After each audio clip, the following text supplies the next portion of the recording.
Velkomin í HM30, þar sem við fræðumst heimsmarkmið Sameinuðu þjóðanna. Markmið þáttarins númer 11 og fjallar að gera borgir heimsins öruggar og sjálfbærar. Hvað eiginlega margar borgir í heiminum?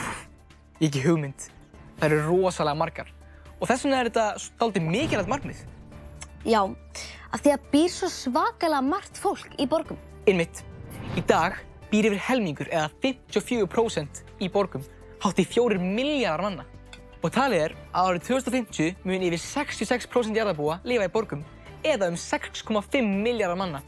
Þess vegna skiptir það svo miklu máli að við hugsum vel það hvernig við skipuleggjum og byggjum þessar borgir. Já, ég skil. En af hverju vill allt þetta fólk búa í borgum? Það vegna þess að í borgum býr fólk nær hvort öðru, sem jákvætt, því þar myndast atvinnutækifæri. Ný störf vera til. Þetta tengist markmiðum 1,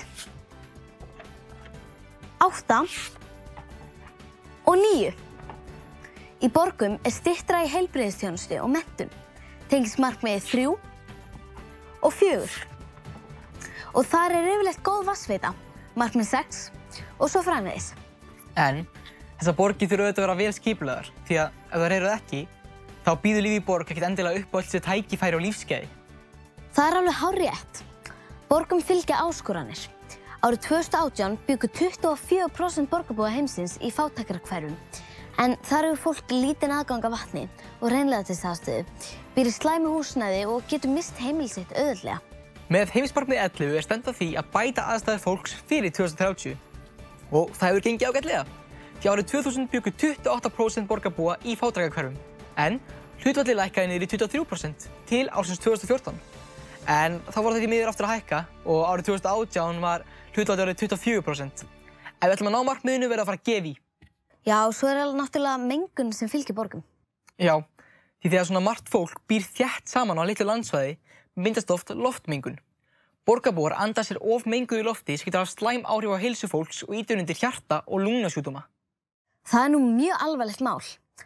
Alþjóðaheilbrigðisstofnunin hefur gefið út viðmið hvenær loftmengun hefur skaðleg áhrif á heilsu fólks. Og það talið að 9 af hverjum 10 borgarbúum heimsins andi að sér loftmengun sem langt yfir þessum mörkum. Það næst því allir sem búa í borgum. Einmitt. Það ekkert að gera í þessu. Þetta alltaf erfitt. Fólk í borgum þarf nú að komast á milli staða í vinnuna og skólan, helst á sínum einkabíl. Það er nefnilega svo magnað að við getum alveg breytt þessu. Eftir að kórónuveiran braust út, minnkaði loftmengun í borgum umtalsvert.